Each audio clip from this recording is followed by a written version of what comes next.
தருமபுரி அரசு மருத்துவக் கல்லூரி மருத்துவமனை வளாகத்தில் நடைபெற்ற தேசிய வாக்காளர் தின விழிப்புணர்வு பேரணியை மாவட்ட ஆட்சியர் சதீஷ் கொடியசைத்து தொடங்கி வைத்தார். இப்பேரணியானது தருமபுரி அரசு மருத்துவக் கல்லூரி மருத்துவமனை வளாகத்தில் தொடங்கி 4 ரோடு வரை சென்று நிறைவடைந்தது.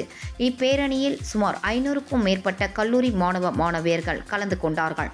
இந்நிகழ்வில் மாவட்ட வருவாய் அலுவலர் கவிதா, தருமபுரி வருவாய் கோட்டாட்சியர் ரா காயத்ரி, நகராட்சி ஆணையர் சேகர், கல்லூரி கல்வி இயக்க மண்டல இணை இயக்குனர் ராமலட்சுமி, அரசு தருமபுரி மருத்துவக் கல்லூரி மருத்துவமனை முதல்வர் மரு மனோகர், செய்தி மக்கள் தொடர்பு அலுவலர் வே லோகநாதன் உள்ளிட்ட பலர் கலந்து கொண்டனர்.